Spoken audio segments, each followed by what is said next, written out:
Welcome back, guys, to the Beyond Condition podcast, the voice of bodybuilding. And today's voice would have heard that intro plenty of times. And we are welcoming Elle Osborne to the podcast for her first ever podcast. So thank you for coming on. Taking your podcast virginity. I know, no better person, all right. Yeah.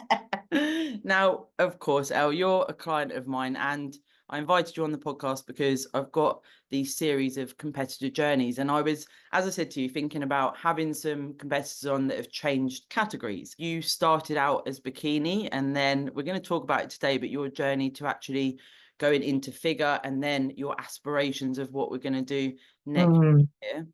And along the way, of course, so many things that we've already spoken about that we want to touch on. So GI health. Yes, big one.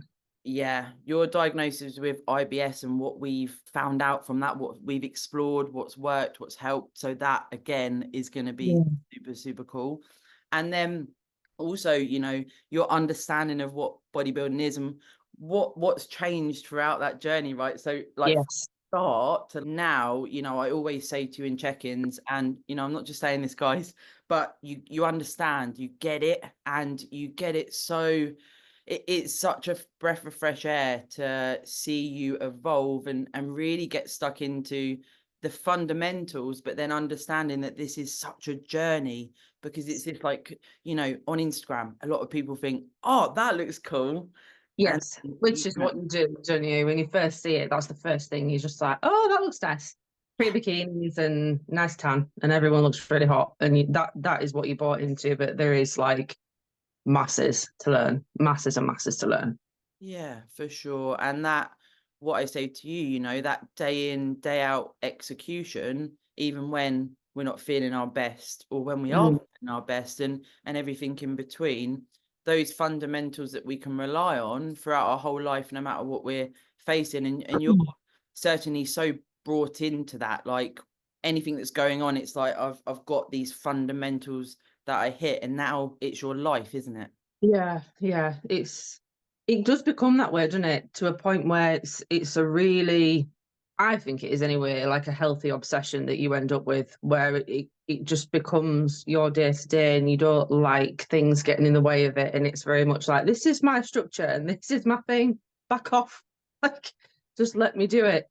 And some people get it, some people don't get it. It goes over a lot of people's heads, and I get it. I understand why, you know, but it's your way of functioning, it's your way of life, it's the way that you do things, and you just love it. You treat it like a little baby, and it is your thing, you know. So you make it the best it can be, don't you? Yeah, for sure. It's almost like it's always that light in any darkness, isn't it? It's like, you know, there's always something that you can do to give you that purpose. Like, you know, I touched on there, even when you're feeling super shit or something's really hitting, whether that's personal life or anything outside of that, it's like, actually, this can give me that bit of oomph, that bit of strength to almost get through those times. Yeah, I mean, I've said it so many times when people have asked me about competing, and you know, people have this idea, and I did. I remember when I first started, I had this idea where it's like, oh, you're just going to learn a lot about the gym and then some stuff about food, and it's fine.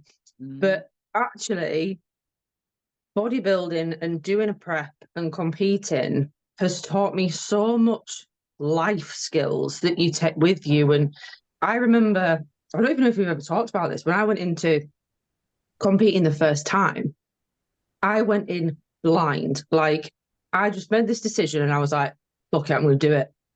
Didn't look into anything, didn't look into cost of anything, didn't look into fuck all, right? Yeah. And then, like, I was talking to my previous coach, he was telling me the cost of bikinis. I was like, sorry. And there was that. There was obviously like your stage tan cost, and then your makeup cost and travel cost and everything. And that was the thing. And for many, many years of my life, finance has been a struggle. And it's even down to things like that, where I was like, I'm me, little me, living on my own, paying everything. And now I've got to pay for that. And you make it work. And it's something that never before would I have made work. But now I can manage everything in terms of finances so much better. And that's one thing, the ability to have boundaries, like firm boundaries. No, I'm not eating that. No, I'm off to bed. No, I'm not staying up late. No, I'm not going there. And understanding that that comes with also finding your right people, because the right people go, that's fine. It's cool, dude. I know you're absolutely fucked. You look like shit. Go to bed. Or people that are like, why can't you come? Why are you not doing this? Why won't you eat that? And they're the people that ultimately you realize it's like, okay, I understand, but we're on a different wavelength. Yeah. Your friends, they support you. Unfortunately, through a bodybuilding prep and a journey, you realize who are your friends and who aren't, and they don't. And that is totally okay. You know, that's absolutely fine. They can go do their thing. Don't take it personally. They just don't understand the journey, and that's absolutely fine. But it teaches you so much structure, the importance of health and looking after yourself, and GI journey, and what actually relates to what and what causes what. There's so much outside of how to peel up that you learn. Yeah. It's mad. It's cool though. Yeah, it's so cool. Really cool. We're always like, this is so fucking sick. Yeah. And, you know, what we've got as well, and a bit of background for the listeners, of course, if they follow us on social media, they'll see, but you actually came to me 4 weeks out and you'd done you'd done a show and then you had two more. And it was like, you know, that transition there. And what's super cool is that we actually almost started the reverse out there, talking about the reverse out and what that's going to look like, and everything that you've been through in the prep to that day, what your aspirations are, what you thought it was going to be, the GI, all of these things. And then you're at this point now, a year later, where it's like, it's all, well, we say the evolution of Elle. It's like you're a different person, although you were that person, and it was just unleashing that. And then when you track back to how far you've come, like you sit there and say, it's like, you know how to find your people, you know how to set boundaries, very good spot with your GI health, your overall health as well, your understanding of bodybuilding, your time management. And we can literally, the list goes on. Yeah. And this is what can come from bodybuilding, but it's often missed with, I mean, there's so, it's a can of worms, right? But even like you said there, finding your people and boundaries, you actually found that sometimes you were mixing with competitors and you came away from certain people in the competitive realm as well. It wasn't just, you know, Gen Pop as well, you know? Yeah, there's a lot of people. To be blunt, it turns you into a bit of a callous bastard, but in a really, really good way, even to the extent it's helped me with my business, you know, since I've started my business. And you have your things in life and they are so important to you, and you kind of realize that there is people that might look on the outside that they're important to you, but actually it's like, well, what can I take from you? You know, what are you going to benefit my life, instead of how can I support you? And it keeps you on the straight and narrow. But yeah, the majority of competitors, I go as far as to say 99% of competitors, are some of the most phenomenal, incredible, wonderful, gorgeous people inside and out that you will ever meet. And they are the most humble bunch of human beings. I have never been somewhere where every person backstage mostly supports you. You know, you can get on stage and you've worked your life off, right, to get on that stage in every way. You've said no to everything that you might have wanted to do, past you might have wanted to do, and all this stuff, and you've sacrificed so much, and you don't win, right? But you're just so fucking happy for the person that did.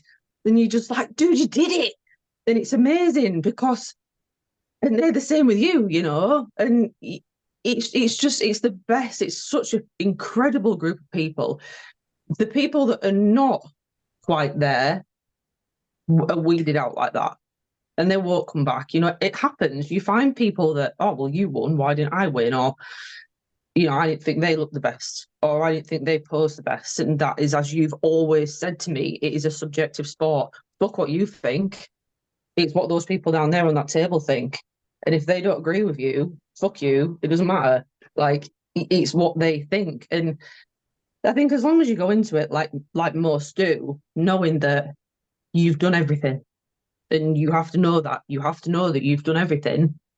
You all in that mindset will just click, and it'll be like that forever. And there's people that I got on stage with back in my first season, and we all still talk. Majority of all still talk. We all still follow each other's journey, support each other's journey, what we're doing.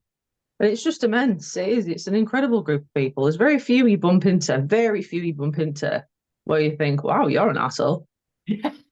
And then when you do, it's like, you know, when you're of this frequency of living, you know, this mindset evolution that you've had, you, like you say, they get weeded out. Like you spot it. It's like, you know, you will see backstage that people are like, I hate this, you know, I want to get it out the way, and various other things, and almost bringing down the vibe for other people. And then people like ourselves, it's like, we'll be there backstage. Come on, guys. Like, you know, what you said there, your life's on the line for this. And then it's like, it's over in that moment. And as you said there, you know, the subjectivity, and this is where as well, it's fostering that mindset for, we're speaking now about what's going to happen in the prep next year. You know, we're not looking to start till sort of April, May. Obviously your work's changing and things like that, but that's where we're aiming for. So realistically, stepping on stage potentially sort of September, October, around that time, but we're talking about it now. And it's like, what do we want to get from that prep? We want to improve your physique. Nobody else is. And for you, it's like, can you stand there, as you said, and go, I've done everything in my power here, guys, and this is me, you know? Yeah, and you have to. You know, I think you've got to be kind to yourself. You know, there are going to be days where you thought I could have done that better, or maybe you cave to some food. I mean, I'm in my first prep. I remember I told you, didn't I? I just had a complete melt one day, and I ate stuff I shouldn't have eaten, and it was a bad time for me. That was, I think that was the week after my nan passed, and I just didn't have as much support as maybe I would have liked from my original coach. And everyone's different. Some people will just take that and go, I don't need support from you. I'm rocking on myself. And equally, you know, you can look at it and say, well, did you ask for much more, and vice versa? And how comfortable were you? And when you're in your own head in that point, there's so many things. But, you know, I did. But I got on stage and I was like, look, you did it. And you've done everything you can to counteract it. These things happen. Don't get mad at yourself over your first time you do it. But next time you do it, you behave. And I have a coach now where I can say, excuse me, I want to eat. I'm starving. And you can have those moments. But I think, you know, there's a lot you can look back at on your first prep, and all that sort of side of it. And you can look and say, you know, maybe I shouldn't have done this, or I should have maybe done that a little bit different, or I should have thought differently about that, or I should have been more stern with that. But that's part of the journey, isn't it? You know, regardless, you have to get on stage and go, whatever that looked like for you, I did everything I could with what I had, and I'm going to take that on stage. And then, as we did, you sit back and you do this big overview at the end of it, and you go, right, what were we happy with? What could we have done better? And what are we not going to do again? And then you attack that next time. And then next time you get on stage better, and the time after that you get on stage better. And it's a whole learning process, big learning process. Massive. And that's why it's called the journey, isn't it? Because it's like, yeah. And you touched on there about, you know, in the first prep where that happened, where you did overeat essentially. And actually what we've spoken about, again, you know, we always say, right, we'll address the elephant in the room. You know, for you and I, it's 100% honesty. And it's like, okay, so where Elle was before she even started the fitness journey, let alone the prep, right? How did Elle get to that position? And you can see on Elle's Instagram, you know, incredible transformation. It's fucking wild. And you did a lot of that on your own without a coach. Now, what got you to that point, right? And we can talk a bit about that. But this is where I say the elephant in the room. It's important for me to talk to you honestly and openly and say, you know, those habits you had before, those habits are still, you know, they're still going to be in the subconscious somewhere, right? So for us, we tackle them head on, and we've been through some challenging conversations, haven't we? Where it's like, and we've come through it. But touching on there, you know, your background, where you have come from, maybe we could talk about, you know, when you first ever started thinking about the gym and everything. Yeah, I mean, you know, I mean, going back, I was a competitive rock climber as a kid for years until I was like 16, 17. And I grew out of that massively. And, you know, life changes. I met a boy, we buggered off for years, and that was that. And, you know, we had a good time, whatever. But unfortunately, off the back of that, I ended up putting a lot of weight on. A lot of it came from a lot of a problematic childhood. And unfortunately, over time, those things knock on. And I think realistically, you know, I've finished competing in rock climbing when I was like, what, 16? Moved out when I was 17, was with that lad from 17 to 21. So I never had time to deal with mentally. I never had the quietness to deal with what had happened back at home. And then when I did, that came with a very bad relationship with alcohol, a very bad relationship with food, and a very bad relationship with myself, you know, and it all knocks on. You don't like yourself, you don't deal with it, you don't know how to deal with it. Someone says go to therapy and you're like, no. I don't know why that is the instant reaction, but you find it, or I found it with everyone. Mhm. You say to people that need to talk, it's like, no. And I think for me, a lot of it was, you know, you're going to have to relive a lot, and you're not, there's so much in you that's like, no, absolutely not. I've run away from that for a reason. We're not going back. But you have to do that to move forward. You have to go backwards to go forwards. And that was from 21 to being 25. So I ate shit.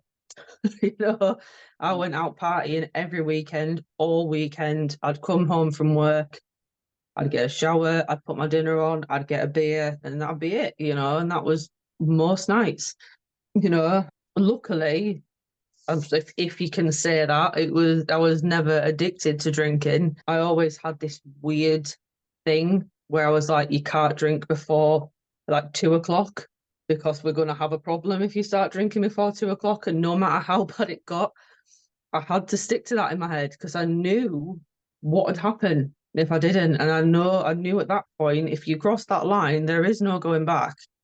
But yeah, it was a rough ride, man. Like, and then obviously, you know, I've relocated, changed jobs, got away from a lot of stuff. And yeah, the plan was to obviously move where I move now and then get a house here, and then lockdown happened. And then you're just like, oh, okay. I guess we're not doing that then. But that was the point. That was the point where I said, right, you're not drinking no more then. You know, I sat down in my room, had a complete breakdown. And I just said to myself, I was like, you need to write all of these problems you have down. And I did. And I wrote down everything that I didn't like about myself and my life.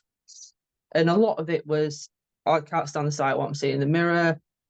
I feel miserable all the time. I'm down all the time. I've got a headache because I've got hangover all the time. I eat shit all the time. I have no interest in doing anything other than working, finishing up, and eating and drinking. Like, what life are you living? I had no money because I was spending it all on takeaways and shit food and beer.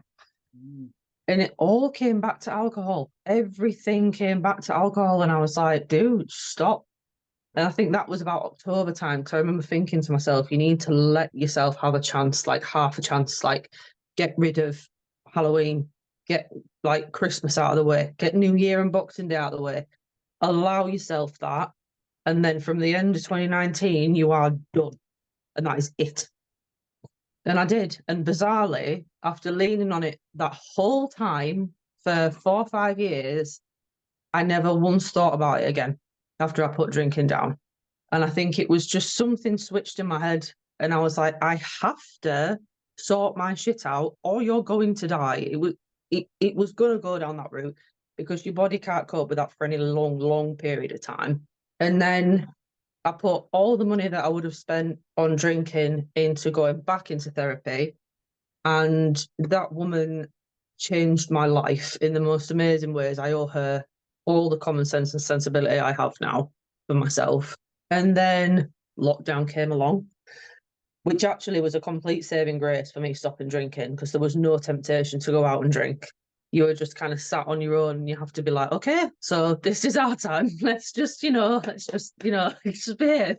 And then once one of the lockdowns finished, as I think we most can relate to, my hair was outrageous. And I wanted to go find a hairdresser's, and there was a hairdresser's, bizarrely, in a gym local to me.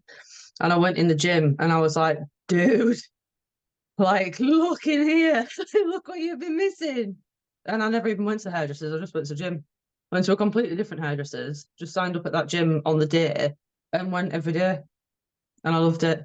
I started in lockdown doing like, I promised myself in lockdown. Was it the third one? How many did we have? We had 3, didn't we? It was the last one. Yeah, it was the last one. And I said, just do yourself a workout a day. No matter how long it's for. If it's 10 minutes, 20 minutes, an hour, do yourself a workout a day. And I think I missed a handful of days just to give myself a break. I lost 10 kilos in that time. And then I just went to the gym. I loved it. And I just didn't stop going.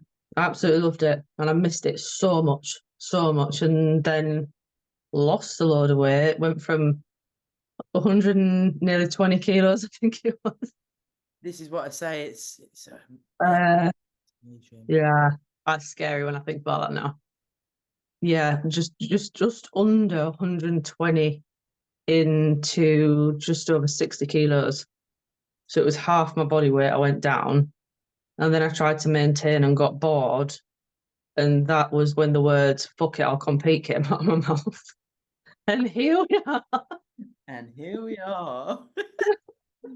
So Elle obviously lost this amount of weight on her own.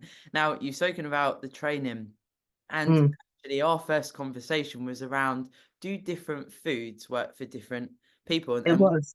You know, this is going to be a super cool conversation, because this is, again, you know, a good reason for us talking today, because there's so many things that people are going to relate to, and you are certainly an ambassador for changing your life. Now, when you did that big weight loss journey yourself, there was periods of time, long periods of time, where you were preferencing fats over carbs. Yeah. So talk a little bit about that. I think for me, the big thing, and I think a lot of this came back to the way I was eating, the way I was drinking. My stomach was very reactive to certain foods, and it took a lot of like, cut that out and try this, and cut that out and try that, and then, all right, that's okay, but that doesn't seem to be okay. And there were a lot of that happening. And I seemed to blow out from sort of like wheaty, gluten-y food, which sadly is a lot of carbs. Obviously, it's your pastas, it's your breads, it's all that kind of stuff, the good stuff. I was just like, I'd rather just keep it to stuff like sweet potatoes, and then fried on fats, because obviously they're a huge energy source. And I wasn't daft enough to be like, you have to cut everything out. Carbs are not the devil. But obviously there were certain ones to me that were, because it knacks my stomach. So I was like, focus on the ones that you can eat. Don't go overboard with them, because I think I was quite scared of how the other ones had made my stomach react. So I was like, just have fats for energy as well, like preference them, and high protein. And it sat really well with my stomach. But I think, yes, where that worked, it was brilliant. But it gave me a massive complex about going back and eating certain carbs, not because I ever thought carbs were bad, but because immediately I would be like, oh, any bloating, anything with my stomach, anything at all, I was like, well, it's got to be carbs. That's what did it before. It has to be that again. And it scared the shit out of me eating them, because I'd done so much work to reduce the size of my stomach. The last thing I wanted was to start eating stuff that I knew had caused me stomach pain and bloating and issues before, to create that again.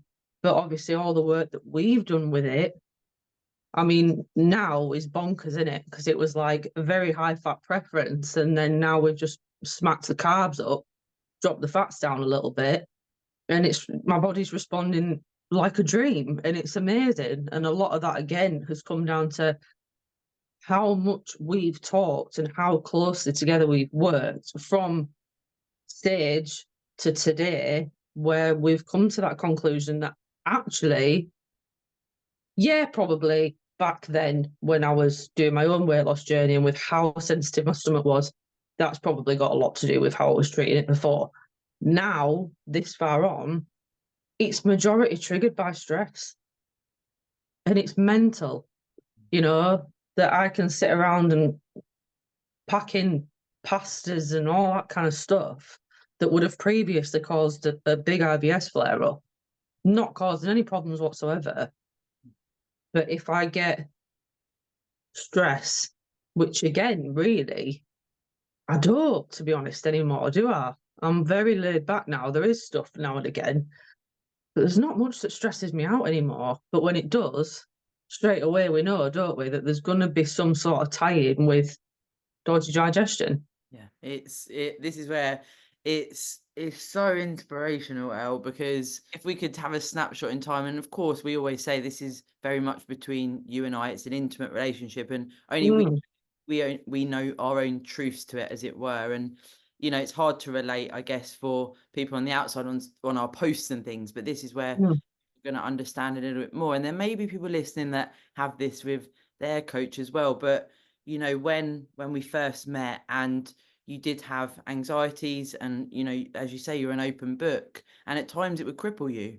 And now it's as you say, your stress management is a night and day difference. You have had to rear up some of those demons as to what the anxieties were coming from to get here. And this is why I say it's an inspiration. This hasn't been an easy journey, guys. If you're listening thinking, it's just been a few things to work on, we've really, really pushed through some hard spots, haven't we, through this time?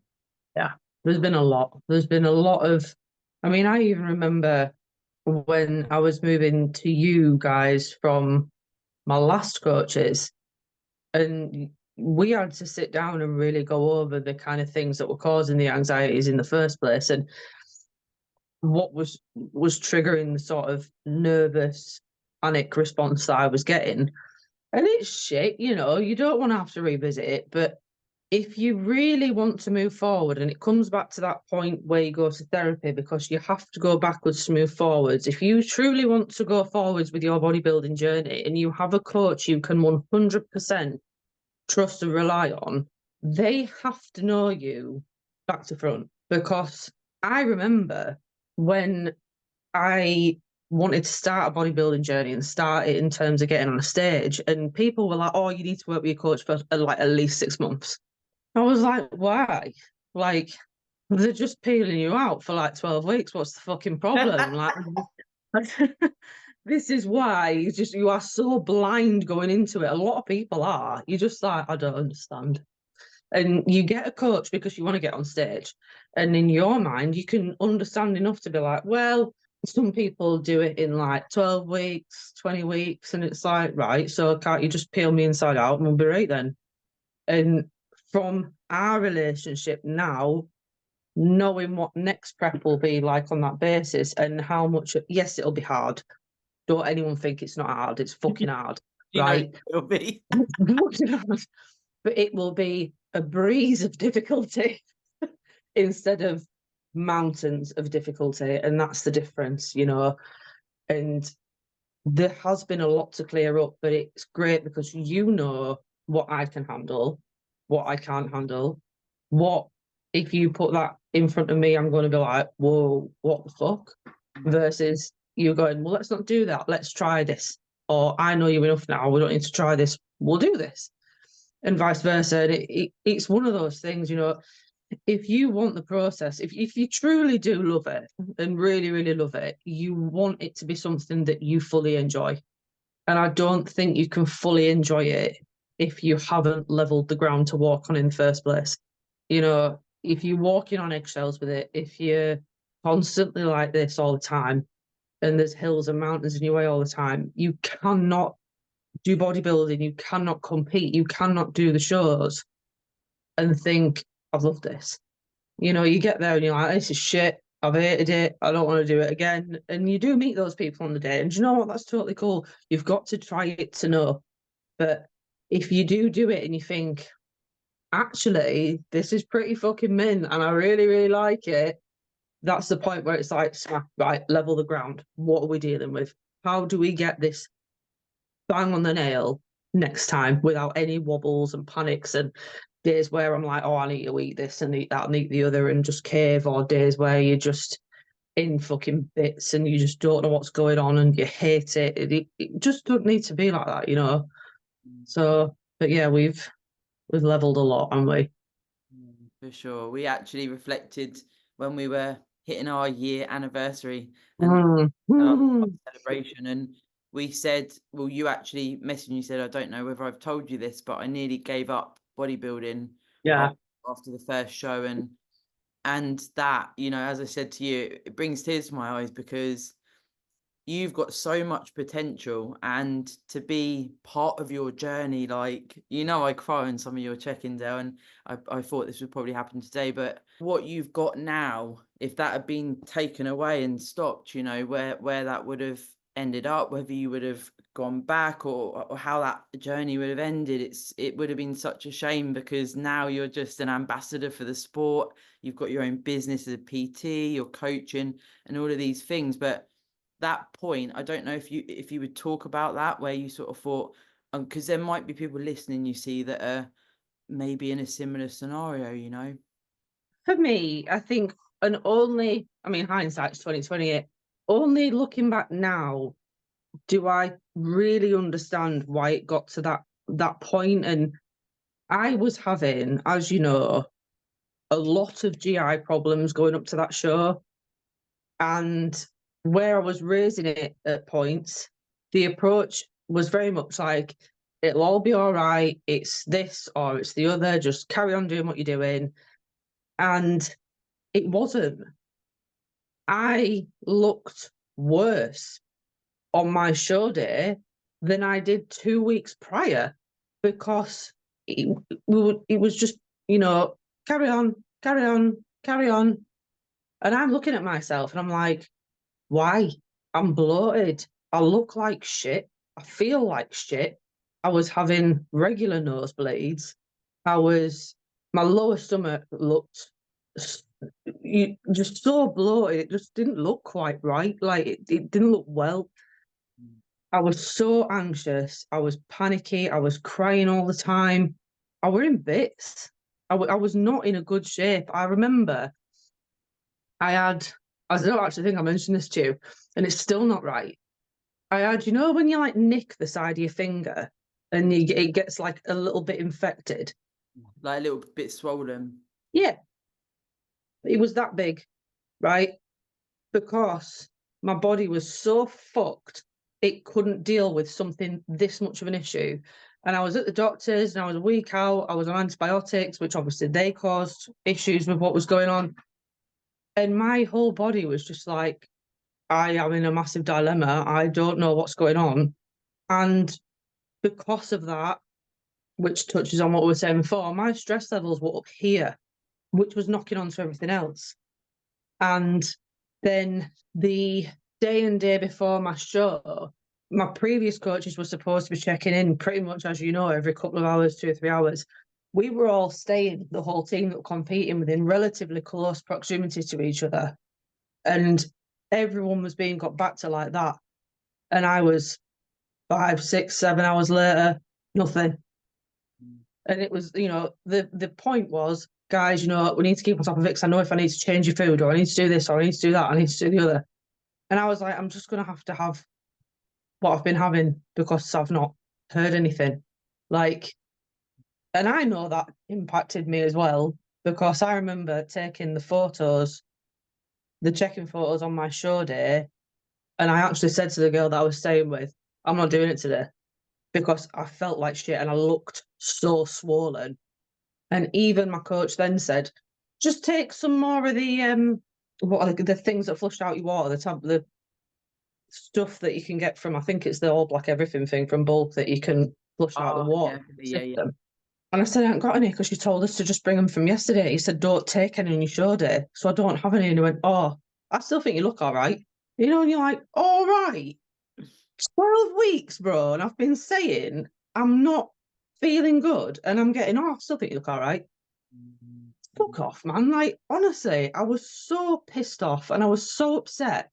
And it just put me in a bad way for the day. But as soon as that happened, then I was just in fuck you mode completely. I was just in like, oh, I'm not eating what you tell me to eat today. I'm not doing this because everything you've told me to do. And I know that that reaction massively comes down to that you're starving and you're tired and you've had enough and everything else that comes with prep. You are an emotional wreck in prep, whether you like it or not, because there's just so much going on. You're not eating, you're not sleeping, you're training really hard. It's hard, right? So yes, you do have snap emotional reactions. And was that wrong of me to be like that? 100%. Shouldn't have been like that on the day. But because a lot of it wasn't picked up on as to why I was reacting like that and the build up to how I got on stage, I was just like, this is really shit. Like, is this really what competing's like? Is this what coaches are like? Because I don't like this. Like, I don't feel like I've been cared for. And especially in that last 48 hours, it was such a kick in the teeth when you've done everything you've been told to do, even though it goes against that voice in your head that's saying this is wrong, it shouldn't be like this shouldn't be happening. And to this day, since then, I have never not listened to that intuition in my head saying something's really wrong, you know, because it was. And that stage look that I had was nowhere near as good as it could have been because that route up just wasn't quite looked after as I believe it should have been at that point. And I think from working with you, I firmly believe that that shouldn't have been the way. And I remember when we did our show days, you were on me all the time. Send me this, send me posing videos. Have you eaten this? What's next? How are you feeling? What are you doing? All day, constantly all day. And I think that almost reiterated to me, I was like, you know, something in your head that was saying something's not right. It just isn't. And I think for me, if you are sat there genuinely thinking, I don't feel this doesn't feel right, it's not. And it doesn't mean that, just to be clear, that coach is wrong, because that might work for someone. And it could have been a glitch in the matrix, right? But it didn't work for me. That style of coaching, that approach didn't work for me. It clearly has worked for other people who have done very well with that coach in multiple different shows. And I won't take that away from anyone. But for me, it didn't feel right. So I listened and I stepped away. If I hadn't have listened, I genuinely don't think I'd still be doing it now. Because it really, really, it did fuck me up completely after. And I felt like shit because I remember just getting off stage and yeah, we got results that day. But when you know that you could have done better, it's always in your mind. And it's hard when you know you could have done better. And it isn't necessarily even just you that's contributed to that. That's hard. And I remember getting off stage and thinking, could have probably done better in other categories today if I'd looked better. But I didn't. And it was hard. It was a tough pill to swallow, man. It really was. But you live and you learn. And like I say, some people that competed with me with that coach then are still with them now, and they are very happy and they're doing very well. So what works for one will not work for another, and vice versa. It's across everything in life. But if you are sat there at any point thinking something feels really, really wrong, don't be scared to tell your coach. If your response that you get from your coach is dismissive, honestly, hand on heart, step back, walk away. Find one that gives a shit, because no one should be dismissed when they're approaching the coach and asking them to care for them as their client. Coaching's not fucking cheap. So you make sure you're getting what you're paying for. There is no such thing as a copy and paste plan. If you find out you're getting a copy and paste plan, walk away, because that is doing it for the money, not doing it for you. And if you speak to your coach and that is their way of coaching and it just doesn't feel right for you, maybe try a little bit more. If you don't feel like it, just step away, but don't ever be scared of talking to other coaches whilst you're with your coach. You're not doing anything wrong. You're not cheating on your coach, right? But you might speak to another coach and just have this click moment and be like, oh, that's what it's supposed to be like. Yes, the grass isn't always greener on the other side, blah, blah, blah. But sometimes you will speak to another coach, like I did with you, and I was like, oh, this is what it should be like. This is what proper coaching feels like. This is what one-to-one individual coaching looks like. And it opened my eyes to the fact that my last coaching experience wasn't right for me because I need that one-to-one and I need that in-depth coaching experience. And holy shit, like, look what it's done for me since. So I'm glad I did. And I felt bad initially. I was like, oh, should I be speaking to another coach when I've got a coach? It's really, really bad. But you get nervous. But you know yourself. I think the biggest bit of advice is that you know yourself. If it doesn't feel right, do something about it. Yeah. And also as well, like you say, it's like speak to the coach if you can. Like that's the sort of that's, I guess, the sticking point for a lot of people. You know, I do get people that listen to the pod and they're like, I can't speak to my coach. And it's like, you touched on it there, you're paying for a service, right? So, Yeah. and it might just be that you're not the right match. Like you've outlined there, you know, you're wanting more of a bespoke one-to-one Yeah. coaching relationship and look at where it's got you. There's going to be people out there that want to just tick boxes and get through and it's, you know, bespoke to the person. And I remember when we first started our coaching and you were sort of talking on your social media about it, and we always said, you know, you're not here to be slandering anyone or slagging anyone off. Take the emotion out and talk about it as a matter of fact. You know, it's not work for me, what I want to do moving forward. And I know you felt quite empowered by that, which was nice. I think because it knocked me up so much, it was one of those moments where I was like, no one should feel like this, especially after a successful show. Like, I didn't feel successful, but on paper that show was successful. And it was my first ever show. And I'll never, ever get past that. It took the excitement and enjoyment and love out of that experience because it just didn't go like it should have done. It wasn't as looked after as it should have been. I wasn't as supported as I should have been for me. And it took a lot away from that. It really, really did. And I remember when I went to my next show, the UKUP show, and that had that first show vibe, you know, but in your head, you're like, but it's not my first show.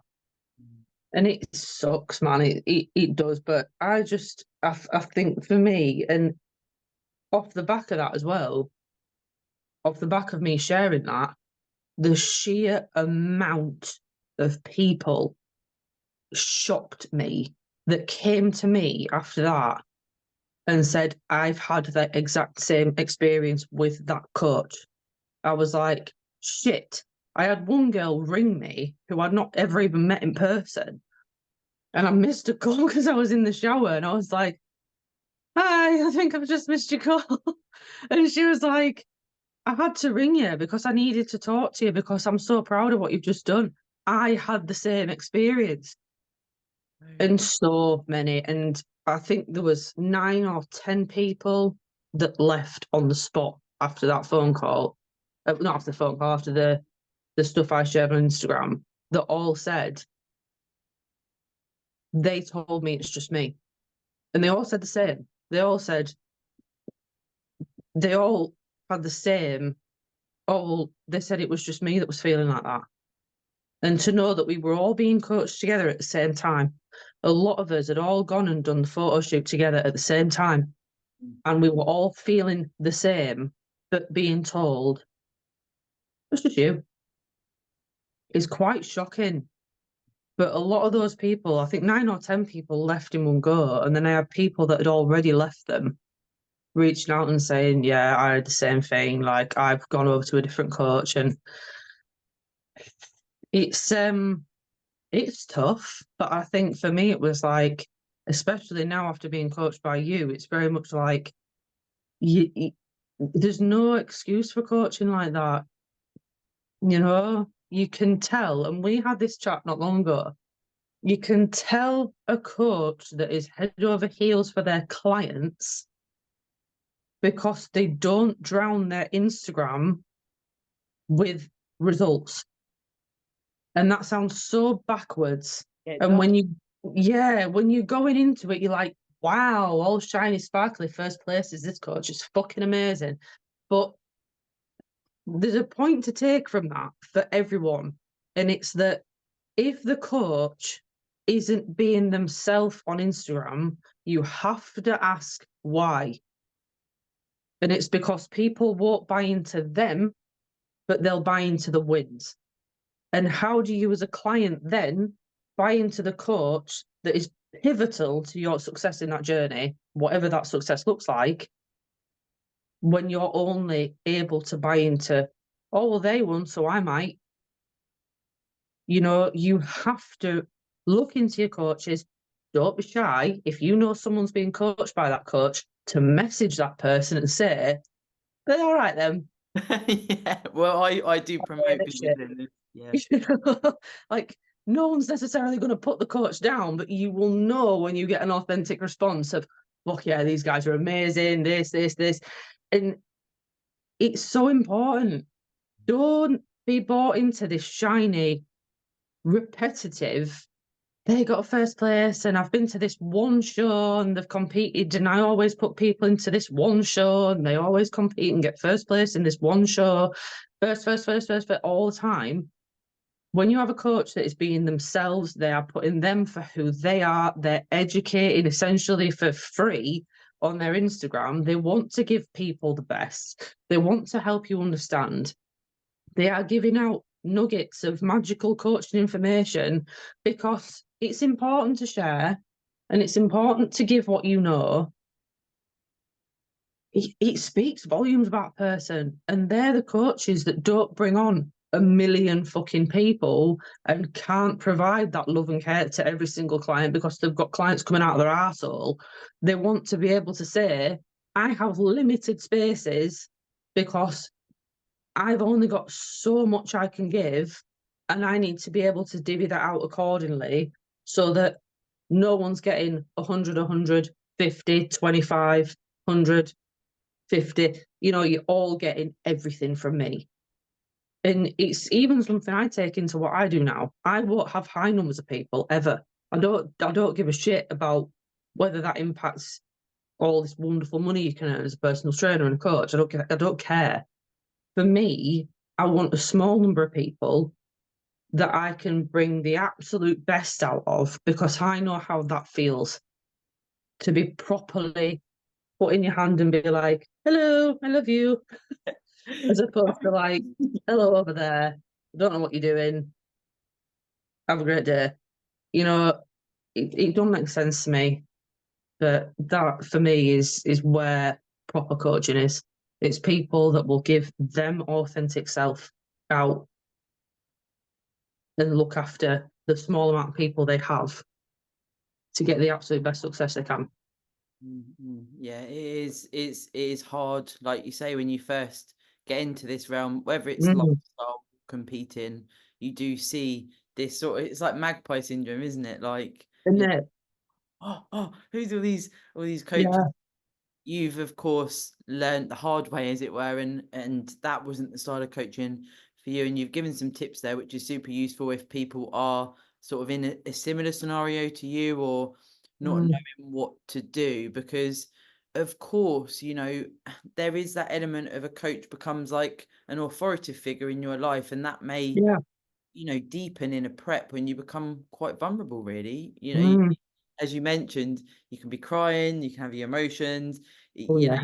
your energy and all these things. And then it's that I sometimes think creates that like, but how do I get away from this person, or how do I do that? But like you say, you know, actually speaking and saying, I don't feel something's right for me. Can we talk about it? And then going from there for sure is the first port of call. Absolutely. Yeah. Just speak to them. They might turn around and go, "Oh my God, I am so sorry. I genuinely didn't realize you've always been quite a off you go, do your thing, come back, do your check-in person. I genuinely didn't realize. I'm really, really sorry." And then everything's fine. You know, or you might get as I've heard before, shut up and grow a pair of balls. In which case, tell them to fuck off and go get another coach, because that is bang out of order, you know. But yeah, just speak to them, man. You know, you should, and you really should be able to approach your coach and just have an honest conversation, because the bottom line of coaching is being able to have honest conversations. I fucked up the other day and ate loads of chocolate.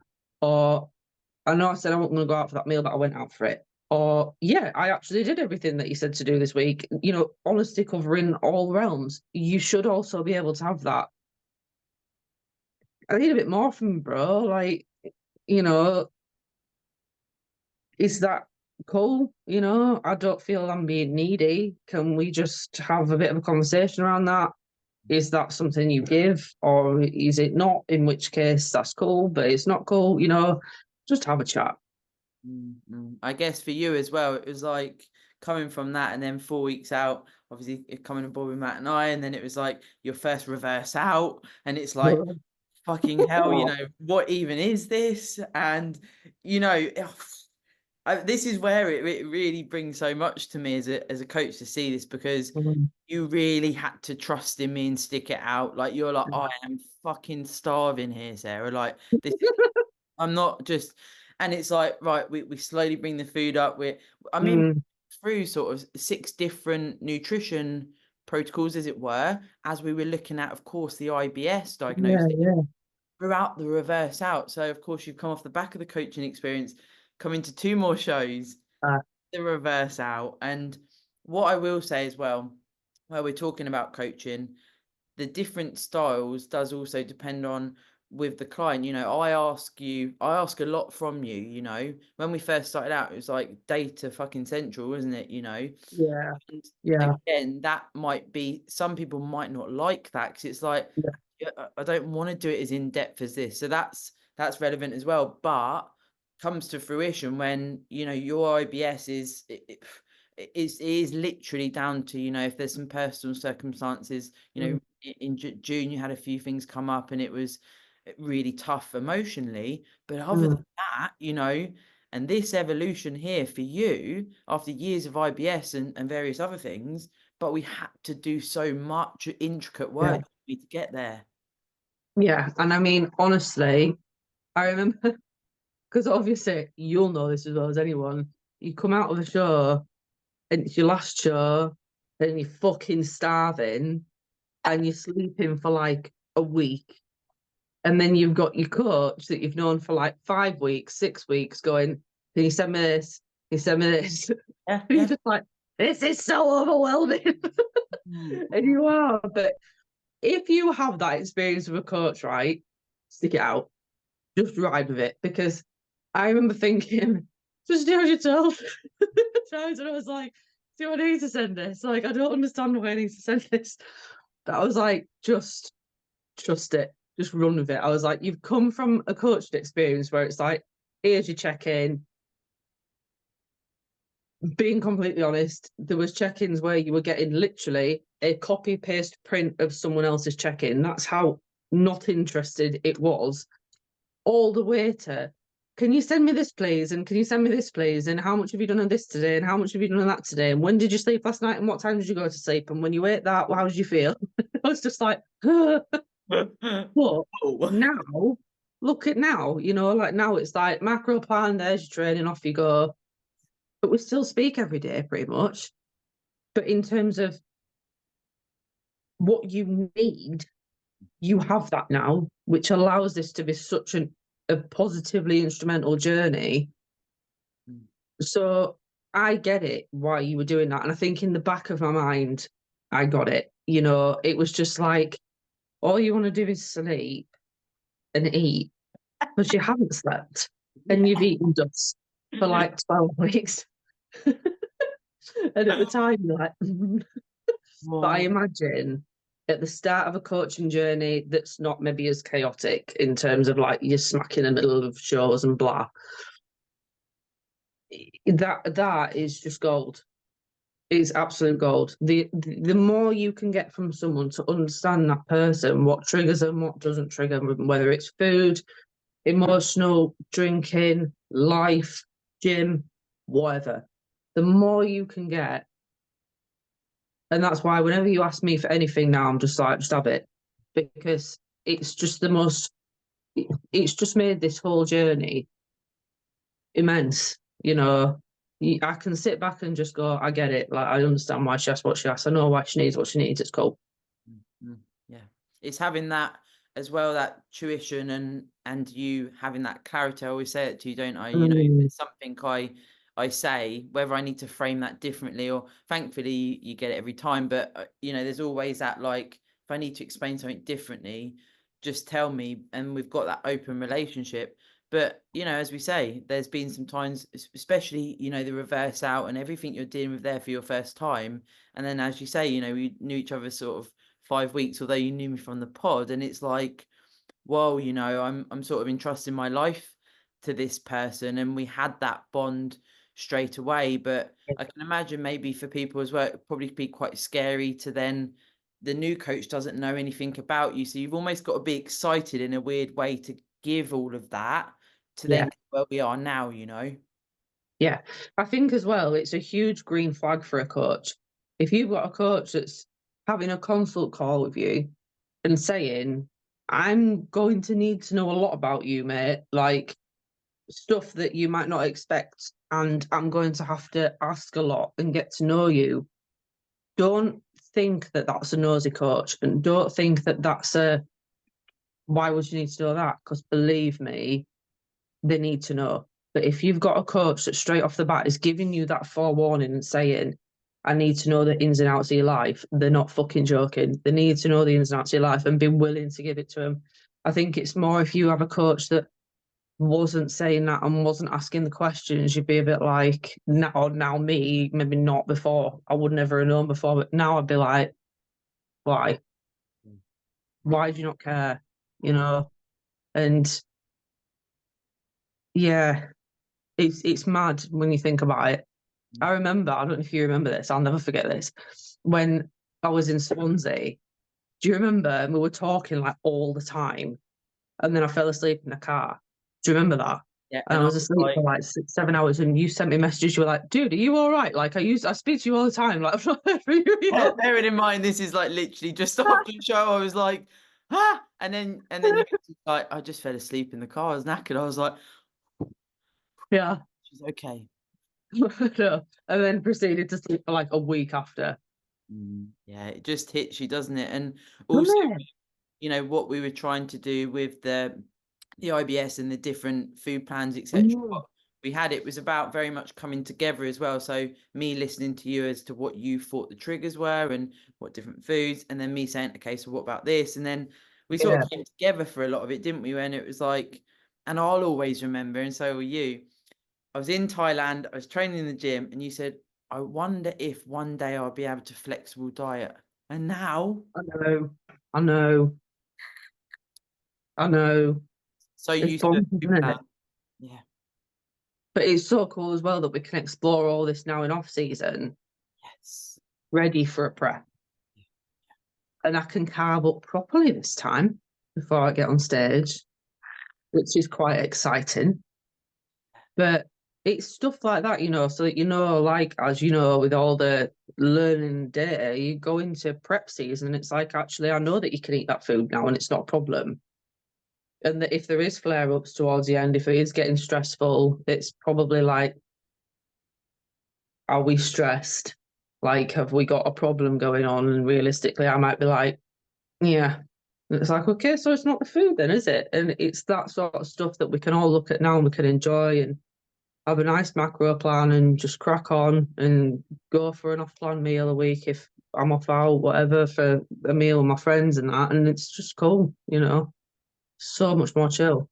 Well, the thing is as well, you preference different things now, don't you? Because we had a Yeah. conversation a couple of weeks ago about if you'd have fish and chips, and you were like, I definitely just wouldn't have that now because I know already deep down it's probably not going to do me too good. And that was neither of us saying this is a bad food or anything of that nature. It was like, actually, I'm going to have some nice, fresh fish and a salad or some veggies or whatever through choice, which you again never probably thought that you'd get to, where it'd be like off plan doesn't have to be a load of shit. It can be like, I'm Mm. gonna go for a nice meal. Yeah, it's weird.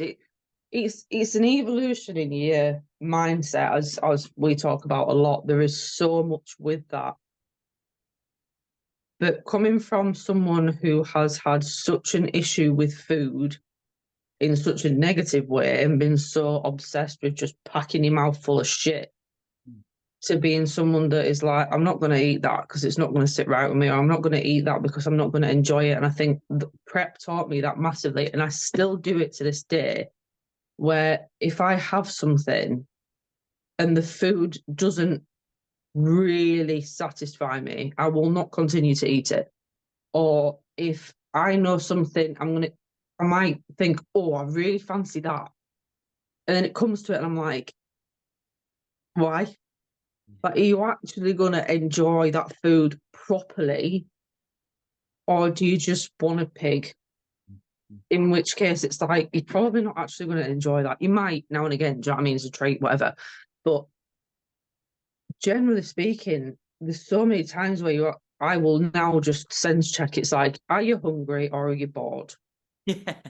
And I don't really bored meat now at all, which is mental for me to say because that was what I used to do all the time.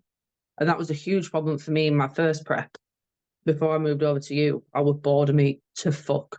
Like, I'd get bored and I'd be like, oh, I'll go eat food. And you're like, well, you can't, you're on prep. And it was so annoying to the point where you'd be irritated and frustrated because you're like, well, I'm bored. Yeah. I'll go eat. Then it's such a weird thing to say now, Yeah. Now you're you're here. bored, so you eat.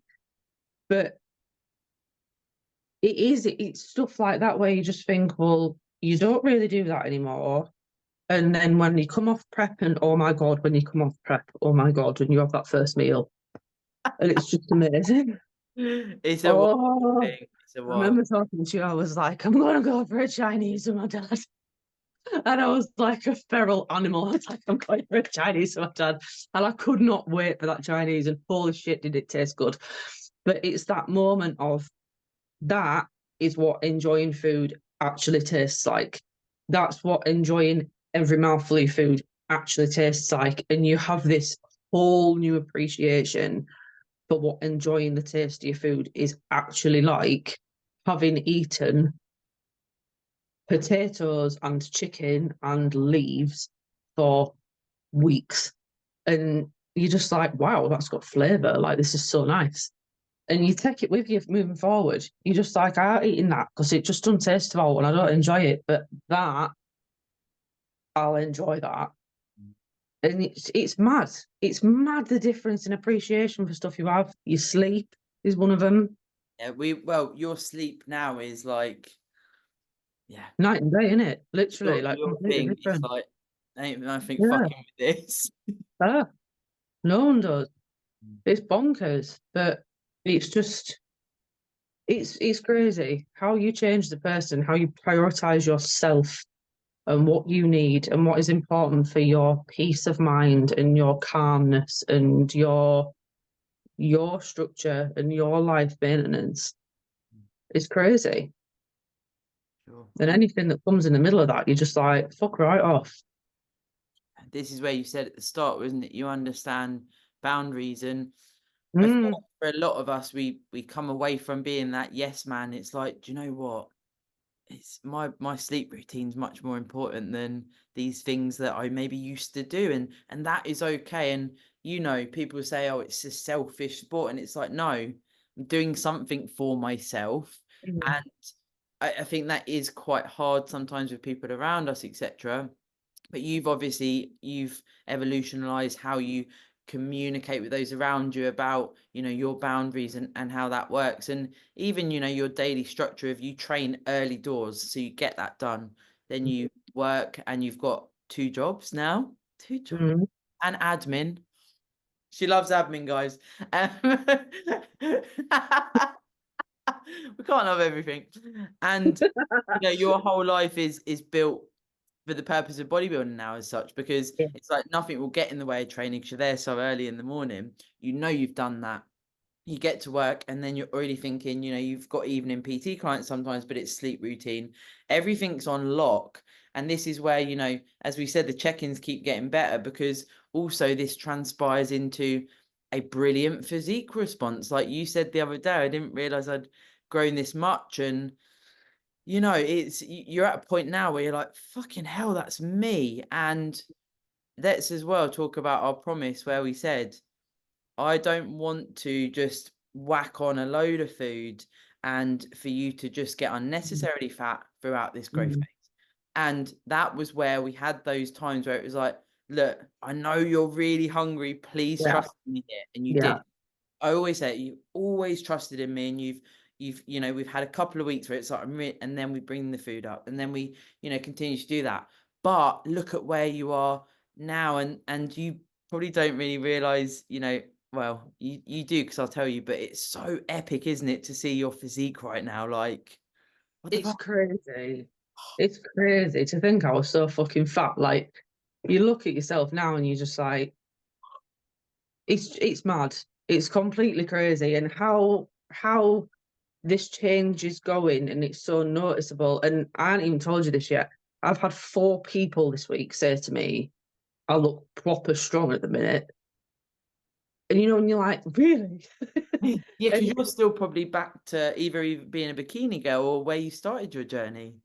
it's not even that. I think sometimes you just like, you don't see it yourself, do you? Like, I don't know. I think I've always said, and I say it to my clients and anyone, you know, when other people just say it, Ad it's hoc. not even part of the conversation.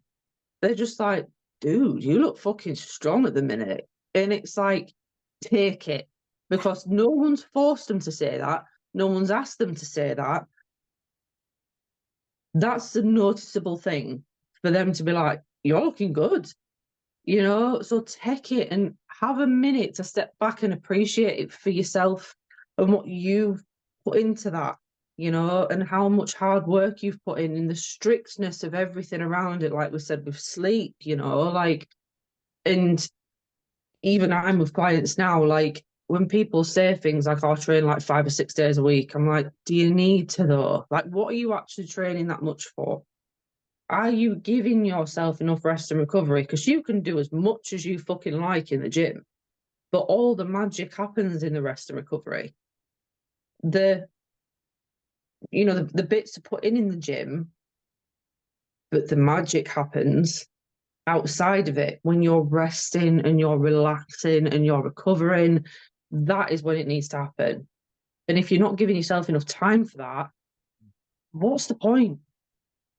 And it all comes back to the same thing. And it's like food, like you say with me. I mean, hearing, we'll take our time with it when you are reversing out or just out of reverse out. You're just like, oh, come on. Yeah. You Or know, and like my last coaching relationship, food was going up every 4 weeks. It was up, up, up, up. And as you know, the composition I had back then was not good in my last off season. Yes, we got muscle. Yes, we got what we needed to, but we also gained a lot of fat that we didn't need to. And it was a lot of hard work to get that off. Whereas I understand with you why you do it slower. And obviously, again, from doing a show in the past and a prep in the past and reversing out and so on, the importance of not fucking up your composition too much, because prep's then going to be harder and it's going to be a hell of a lot more work. And realistically, as you've explained to me, you don't need to be in this wild mass food coma all the time to actually gain muscle mass. You can be in a relatively small what's the word I'm looking for? Surplus. That Yeah. you can be in a relatively small surplus and pack on some fucking quality muscle. And then it benefits you in the long run because you're not getting to, right, we're a week out from prep and I'm a fucking elephant. You're like, you're a week out from prep. And I'm like, yeah, I'm a bit of a chunk, but do you know what? It's all right because it's not going to take forever to come off. And that's fine.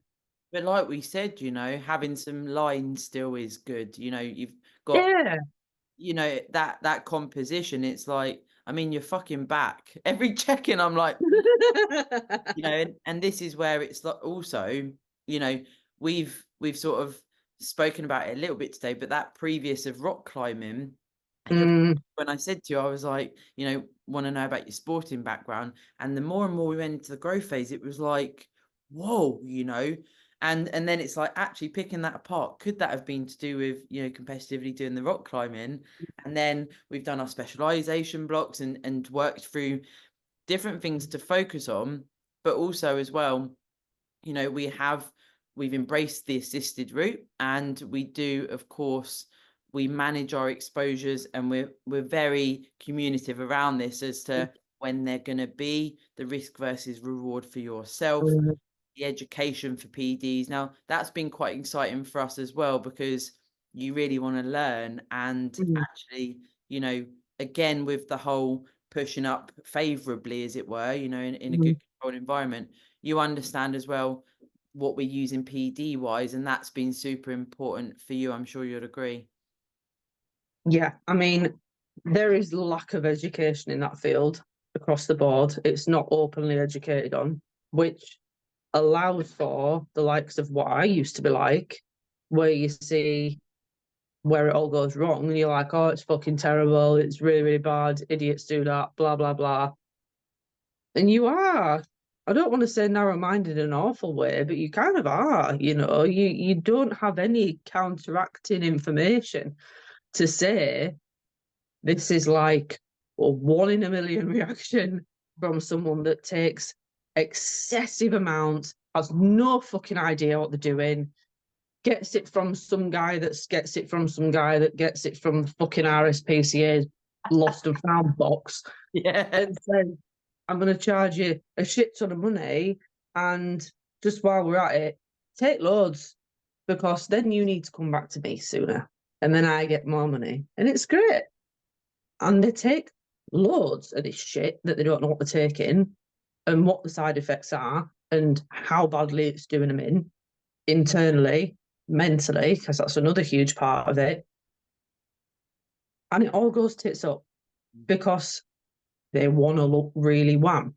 And they don't understand the principle of the fact that it is what it says on the tin. It's assistance. And smaller is way bigger effect than taking loads and becoming just a walking attitude with not really that much of a difference to your muscle mass. Yeah. It's having those fundamentals in place, isn't it? Yeah.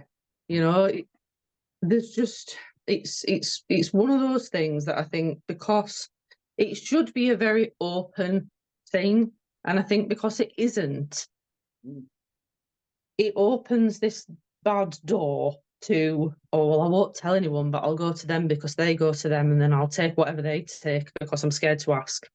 And it's like, if there was a lot more education on it, yeah, a lot more people probably would take it, but it would be in such a safer use manner than what you find. You hear fucking 18-year-old kids talking about Trent, and it is horrifying, because you're just like, do you know what that even is?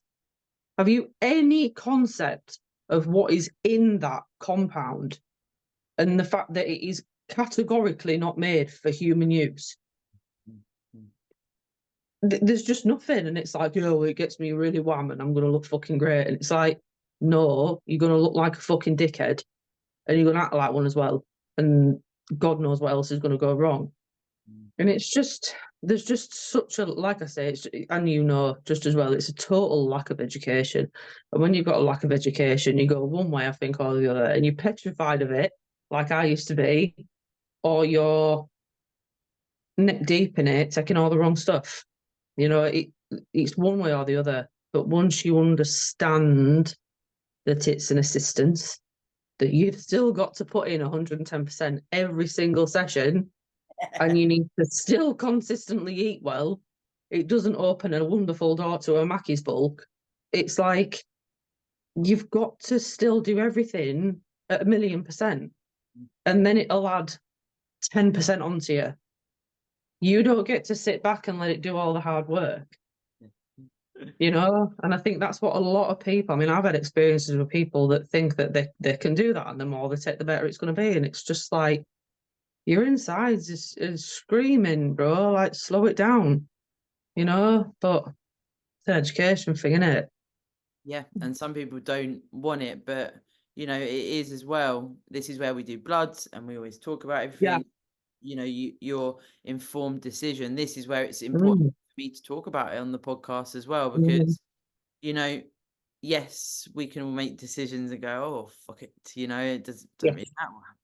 And you know, in that moment, perhaps it's worth the competition or it's worth the risk versus reward. But I think it's super important as well to be able to, if you are worried about taking something or you've got some questions, there's this like two-way street, isn't it? It's like I can say, Yeah. okay, X compound, this is potential side effects, this is the doses I'd recommend, etc. Mm, Can you go off and have a look as well? Okay, so let's come back. And that's exactly what we've done. And of course, then it helps you understand what it's for as well, rather than like, yeah. I'm going to take this. Maybe it burns fat, maybe it gains muscle. I don't really know. Yeah.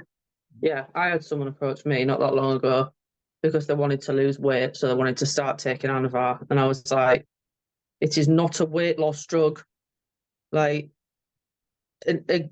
education, yet again, but it's that I don't know what this is, but it's done magic for some people. So it'll work for me. And it's like, I remember just being like, I cannot condone that behavior. It is not a weight loss drug, not when you're in a cut, you're wanting to shred down. So let's take some steroids and get skinny. That is not what it is for. And it's all ends of the spectrum that it hits. But I think another thing that's been really important for me learning with it is that you have to be mindset wise and mental health wise in a very fucking solid spot if you're going to start taking stuff like that, because not obviously, yes, it does affect you mentally, not necessarily in a bad way when it's taken correctly, but it is the mindset in and around when you're taking it versus when you stop that cycle. And I think a lot of people can suddenly realize that the strength goes down and you're maybe not as full as you were before. And it can eat away at a person. You know, you can look at me, oh, fuck it, I'll just go straight back on it, it's fine. Can't deal with this. And it's like it shouldn't change a fucking thing. You should be doing everything as normal, relevant or irrelevant, whether you are taking the assisted route and you are assisted at the time or not. You know, if anything, you might be a bit stronger on your shoulder press, for example, and then you come off, and then over time it goes back down. It sucks. But what it needs to do is give you that fuel to go, I'm going to work really hard to get back there so that when I'm back in my cycle, I'll go even further instead of it knocking you back down. And it is one of those things, I think, in here has got to be rock solid before you even consider shit like that. Even like you say that, and there are elements of, as you said, you know, feeling fuller. It's like there could be some fear in there as well, and Yeah, man. Well, that is rife in that community, isn't it? yeah, it's tricky. And then deploying it appropriately. I spoke about this the other day on Instagram. It's like, you know, what is the timeline? Is there even a timeline? Obviously, for us, we've got one in place for you, and it's like, what does that look like? And we've spoken about how many exposures will we do a year for anabolic use. Already agree that, and then you know, you utilize it in the phases, and then if we do utilize in a prep, we will put it appropriately to the prep and the timeline. Yeah. rather than sort of like, right, you're going to take Anavar from the start of prep to the end of prep and sort of see how it goes. It's like, well, actually, you know, could that be deployed, be utilized at a set point? And I really like how you mentioned there about using it as a weight loss drug. Because I had a consultation, a lady, just a normal person wanting to lose a bit of weight, lifestyle client. Yeah. And she'd been told you're sort of getting towards 45. I'd recommend that you use some assistance. And she started taking Anavar and Oh, knock it off. didn't even know what it was. And I was like, are you aware what it was? And it's like, well, no, I just got told that I won't be able to lose weight because I'm nearly 45 and this is going to help, you know. And I, you know, her journey so far has been fucking sick. And every check-in, I'm like, this is a big fuck you here, but it's Yeah, real. yeah, it It's, is. Mhm. you know, It like is. imagine your mum being told that or something. And I you're, would kick their ass if they told my mum that. yeah, Mm. But unfortunately, it's rife. I've heard it from personal trainers before, telling fucking 50-year-olds if they want to lose weight, just take some Clen. It's like, dude, fucking personal trainer tells a middle-aged lady without knowing her physical health, mental health, blood work, internal health to go on something as hardcore as that. What happens if that woman then actually takes that stupid fucking nugget of advice, goes and gets some, and ends up in hospital with a fucking heart attack? yeah, because you Because don't some know, do you? idiot, no, because they've gone, oh, let's just take some Clen. It's wild. Fuck off. Mind. It gives my head in because I'm just like, you shouldn't be in this industry if that is your attitude. I want a quick fix. I'll take some Clen. I want a quick fix because I'm doing some really not major thing that requires me to just go on a 6-week shred down. So I know what I'm going to do. I'll take some gear. Why? Why? And this is where you get that mixture, isn't it, of like the sort of opinions and the bad news, as it were, because the association is like it's this like not spoken about thing. I mean, it's Yeah. better over the years, as it were, but that has then got the knock-on effect of misuse. I mean, yeah, absolutely wild that there's sort of women just going to the gym to lose some weight and feel a bit better, and they're using potentially Anavar and Clen, and it's like, you know, this is where there's that real grey area. But you know, of course, all we can do in our space as coaches and you as a PT, it's like flying the flag, isn't it? Yeah. I think there's just got to be an understanding for relevance of taking it, like, and realistically, the understanding that people that take it and get big results are actually taking fuck all, All the time, yeah. fuck all. Because everything else is in line, you see, as you Mhm. said, you know, everything else is nailed. And there is that element of like for yourself, you know, and going from bikini to figure Yeah. and the mindset shift you've had and what we're doing with PEDs, what we're doing with your whole life. We often Mhm. talk about this, don't we? It's like Mhm. you're not stepping on stage looking the same. I mean, that's pretty solidified already now with how wham you are, but it's like that's got to drive you every day to be on point, to be able to, you know, facilitate the next time you step on stage in over a year's time. What would you say on your days where, you know, you're maybe having a bad day or something's going on? Does it just happen now organically, or is there anything in your mind that's like, no, bodybuilding's my thing, it's going to keep me going? Just do it. It's I there think for now. me, it comes back to a lot of my life experience, and I'm just like, in how much external noise are you willing to let in to interrupt what you actually want to achieve? Because that all comes back down to that control over how good are you going to feel when you've let yourself down?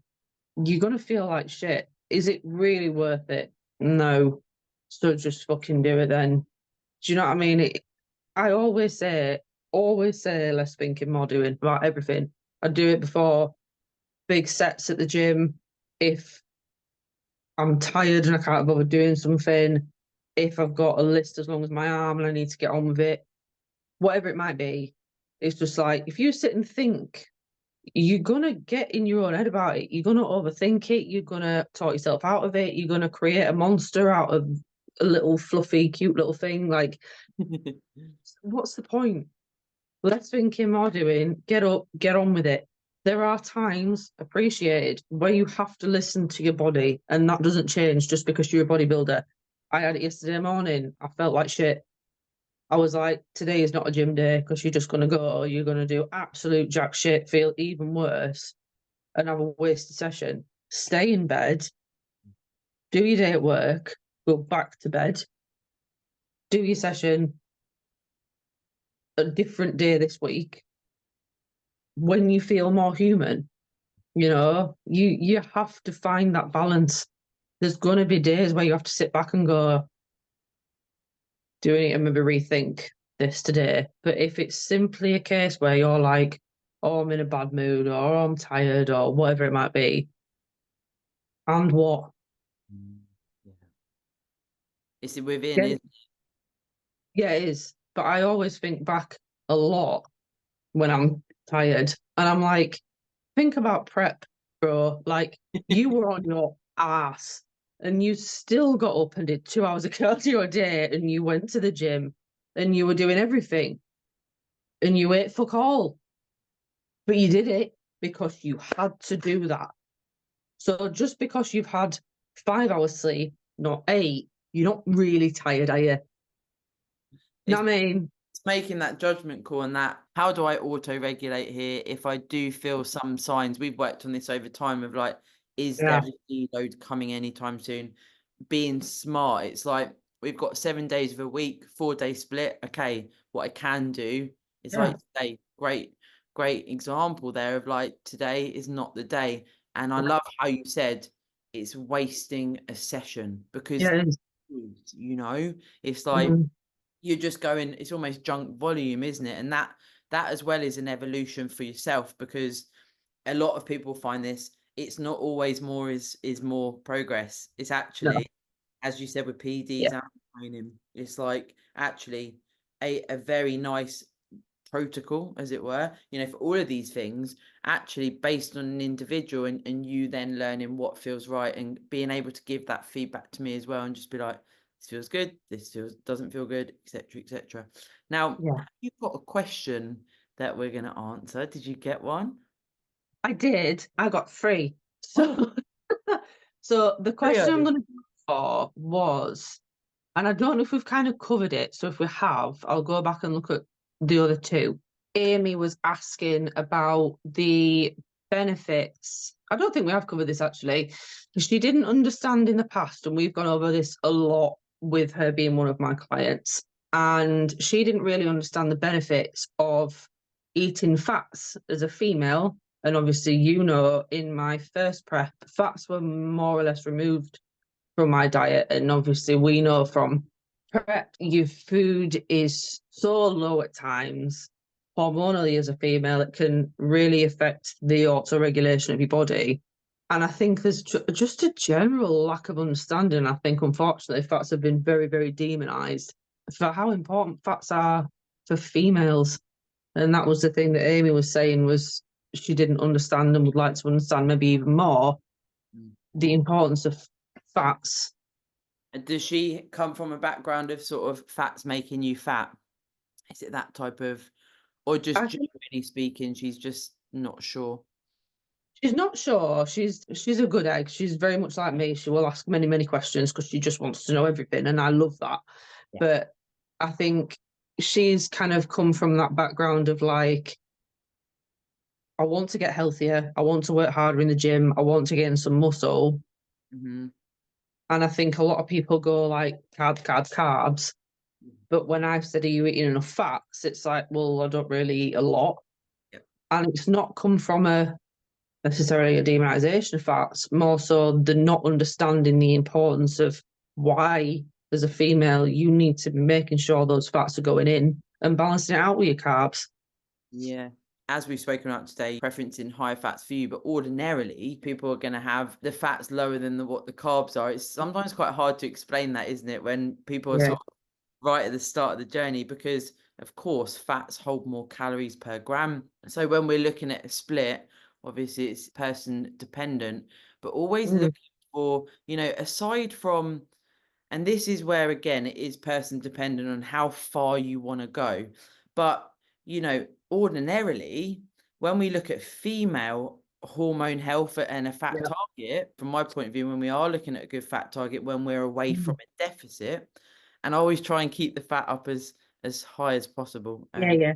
in a deficit, but ideally we're looking at least 60 to 65 grams. Now ordinarily for a lot of people, and with a height of, you know, maybe 85, are thinking, bloody hell, you know, that's a lot of fats, and the carbs still being in a good spot as well. But that focus being there, as you know, and as you've touched on, for hormonal health, because that's so important. But also, you know, your skin, your hair, the energy source from fats, having the palate experience, you know, Mm. enjoying your food, Mm. because of course that can go with a higher just carb content. Yeah.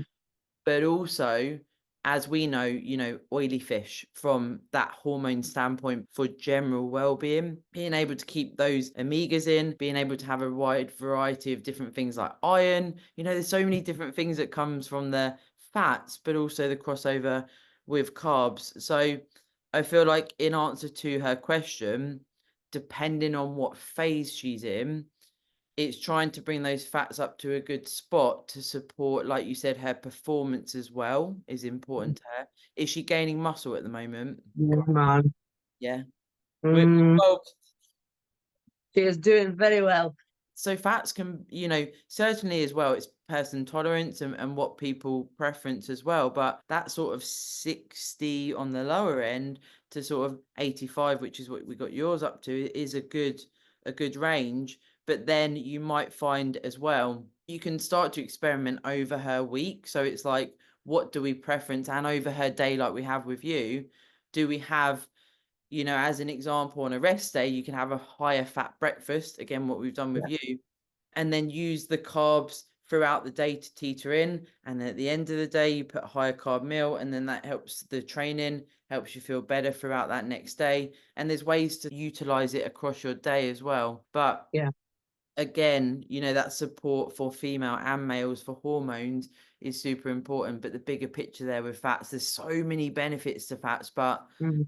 I guess people maybe underestimate it as well. Would you say that you've always known that fats are important yourself?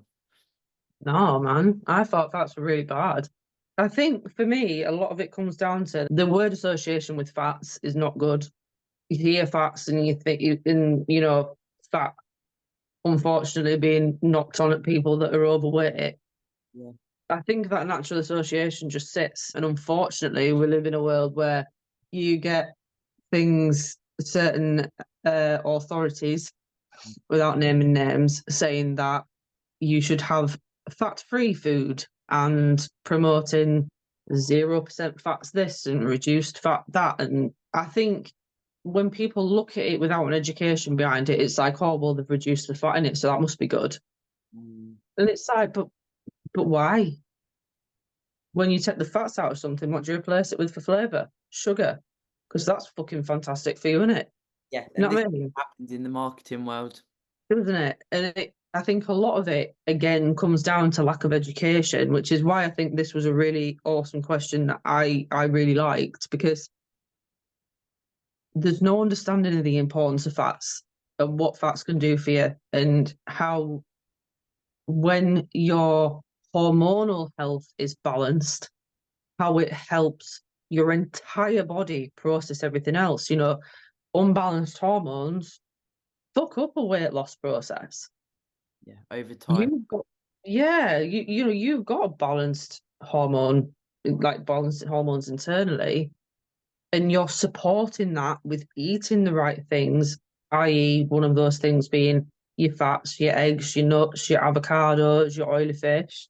Then it's going to help that process. It's going to help balance your hormones. It's going to help support healthy weight loss. And like you say, your energy, and when your energy is balanced, your sleep is more balanced and all this sort of stuff. But I just think there's so much concern and confusion around fats Yeah. and what's good and what's not, and saturated versus unsaturated versus 0% fat stuff versus 5% fat stuff versus this. And it's just so hard, and it doesn't need to be. Yeah, for sure. And it all comes down to that individual with how much you want to go into it as well. Like those Yeah, examples of like, even down to having more fat slowing down digestion, which could potentially help someone, if they're doing a long shift at work or something, yeah, there's so many minutiae. I mean, we could give hundreds of examples there, yeah, but it's also assisting right back to adherence, because it's like, are you enjoying the palate experience and the food you're having? yeah, Perhaps if we have some fats placed in the day appropriately, could that slow down digestion so it stops you feeling that you're more hungry? And all of these things. And it's like, it's yeah, actually very exciting, but overwhelming when I always think like, why do we have to be called fat and there be a food group called fats? Because exactly. Yeah, it's so difficult. I think probably more for females, males as well, but it's hard because then as well, if you're depending on where you're placing your carbs, like we know certain carbs, mm, you can eat them and you're fucking hungry half an hour later. yeah, So again, it falls back to the mental, I guess, that mental release of what food you're having as well. And then tying that into, if your hormones aren't balanced, if you've got not a very good diet, that all feeds into the mental health as well, doesn't it? isn't it? Yeah. And your training performance and everything else with it. Yeah, for sure. It's yeah, we should do a separate pod about food sources because we Yeah, could talk we about should that for ages. educate. Yeah. A mini bonus episode. Now, Mm. if you could tell, this is where we're gonna wrap up today. If you could tell your younger self at the start Oh of your no. bodybuilding journey one bit of information from the evolutionized Elle right now, you might not have listened, right? But what do you think is the most useful thing, if you think about, even stuff we've spoken about today, that you would tell someone starting out as a bodybuilder? That's a tough one to pick one, isn't it? Yeah, Honestly, do your fucking research, right? nice. Don't do what I did and say, fuck it, I'm gonna compete and just get a coach and do it. Like, do your research, right? There is so much that you need to know before you do this and before you decide to commit to this that is not advertised plainly for you to see. And do not be scared of speaking to multiple coaches, multiple competitors, regardless of their status, amateur, pro, what division, doesn't fucking matter. Do as much as you can in terms of the top end to the bottom end. So what the experience is like, how long a good solid prep should be. Ask around. If one person says 12 weeks and the next person says 28 weeks, why and why? Understand. If you are a female, I would say especially, know the costs of the game, right? Because it's fucking expensive. Bikinis, hundreds of pounds. Travel, hundreds of pounds. Accommodation. You've got tan, 70 odd quid. Makeup, 50, 70 odd quid. Hair, you've got the pre-tans, the second layers, the third layers, the life fucking organization, the cost of prepping your food, the different supplements that you're going to need, and the process, what it's going to look like. Can you organize your time? Is your job appropriate for a prep in terms of, can you really balance a prep into that? If so, are you speaking to a coach that is willing to balance your prep and your workouts and your plans around that job? Not, I'm giving you a plan, change your fucking life to fit my plan. I like that, actually. Very good point. Yeah, like everything, your coach should be clued up and experienced enough to go, I've got a paramedic that's a client, a police officer that's a client, a chef that's a client, a bar manager that's a client, and an administrator that's a client. And all of their plans work around each different job, each different requirement. X person's got 2 kids, X person lives on their own, X person's in a house share, X person lives with a mum, but it's fine. And then they do this. They should be able to work everything around it. And again, speak to the coach, ask them this, speak to the coach's clients, watch them on Instagram. That is the beauty of Instagram. You know, I've got friends that I've met in the competing world that are in the army, that are paramedics, that work in hospitals, that work in kitchens like I do, that work as PTs, all of it. And their coaches have, some of them do a 3-day workout split, some do 5-day workout split, some do 3 one week, 4 the next week, because they're running 12, 13-hour shifts. You know, and there's so much research you need to do. Don't ever be scared of asking either of us for that information, because we will pile it on, believe me. But it is one of those things that you absolutely have to understand everything that you are getting in for, especially how difficult the prep is.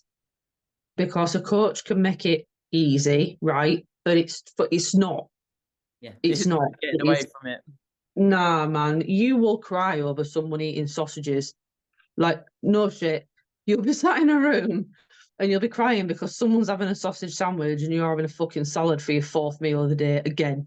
Like, it is mentally exhausting, you know? So be as prepared as you possibly can, and be confident when you say, yes, I can manage this.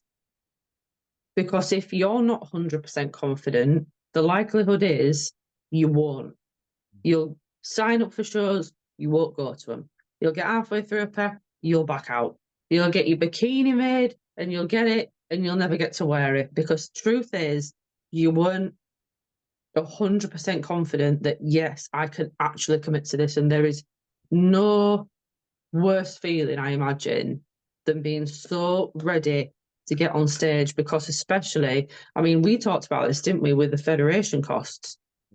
Like the number of competitors that sign up versus the number that turn up. Yeah. Those federations must make half of their money on competitors that don't even get on the fucking stage, because people sign up because, oh, well, if I've signed up, then I'll have to go. No, because you're neck deep in a mental breakdown because you've not had a bacon sandwich for ages. And that's how it gets. And it's all that sort of stuff. You've just got to be so prepared. You really, really do. Be as prepared as you can. Don't be scared of asking any questions. No question's a stupid question. Don't be scared of asking any amount of people you need to ask. Do your research. I know I found a lot on Compaq, where you get your heels from. Yeah. They did a prep season cost checklist, and it's stuff like that that is actually so helpful, because you're like, shit, I never thought of that. Heels, jewelry, you know, the list is never ending. Posing coach as well, isn't it?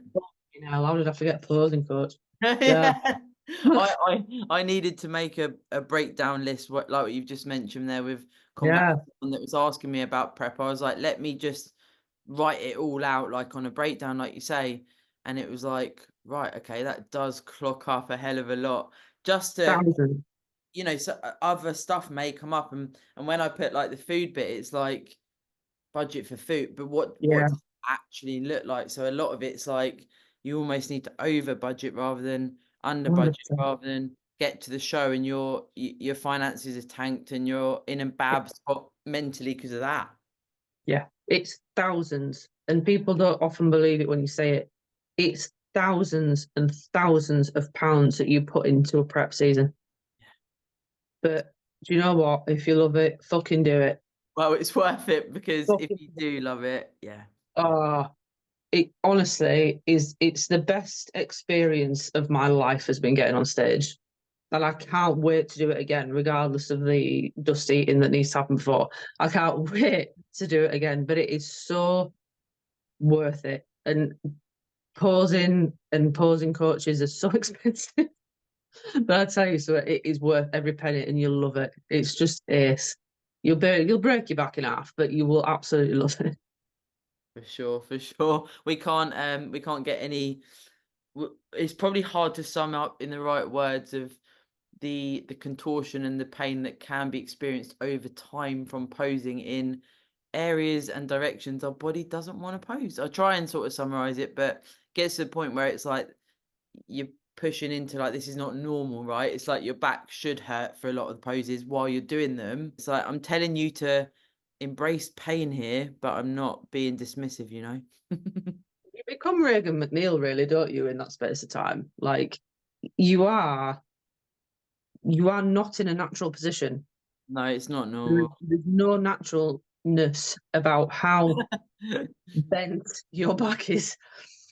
There's none. And how long you have to hold that position for as well, because posing stamina is a fucking thing, man. But like you are, and you you feel for him so much. Like, you know, when you watch PCA first timers and stuff, and they're on stage and they're stood in the pose, and if you're watching close enough, you're just shaking because you're just knackered. You are at the balls deep end of fucked. Yeah. And you are holding a pose, and it's like, please tell me to turn to the right, please. So you can just move into a different position, and it is so hard. It is so hard, but it's ace. You know, you can take it with you in so much. And yet again, you know, you appreciate your body in ways you never have before, because you see angles you've never seen before, and lines and muscles and striations you've never seen before, and it does things you didn't know your body could do. And it's amazing, you know, it's such a cool experience, but it's fucking expensive. So mentally and financially, be ready. What way to summarize? Mentally, financially, guys, get ready for the fucking ride. Oh, it is so worth it. Now I'm going to put your handle in the description. I'm Yeah, sure you're man. going to say yes to this, but if people want to reach out and they've listened, you know, if they want to speak to you, is it okay to open your inbox on DMs on It Instagram? absolutely is. Just message me, ask away. Like I said, no question is a stupid question, and we've all been there. You know, we've been at the beginning of the journey where we thought about it and we didn't really know what to do, through to the point where we're, you know, having a good time running through it, and we're in a great spot. And it takes time and it takes a lot of learning, but pick my brains is absolutely fine. She will answer you. You might get some reels or memes as well, because Elle is queen of reels. Yeah, man. We love a good gym reel. Gym or food. You'll get it. One or the other. We're not shy of the buddy protocol. Oh no. No. Yeah, buddy protocol in Instagram, memes, and the gym. And life. Always. In life, yes. Any and all points. Is it going to be too hard? Yes. So what's the right thing to say? Yeah, buddy. I love that. Well, thank you for coming on today, Elle. I knew it Thank would you be for having me. fast. Your first podcast, your I virginity know. been taken, and of course, I'm going to speak to you real soon. Of course. Yeah, See you later. dude. Bye.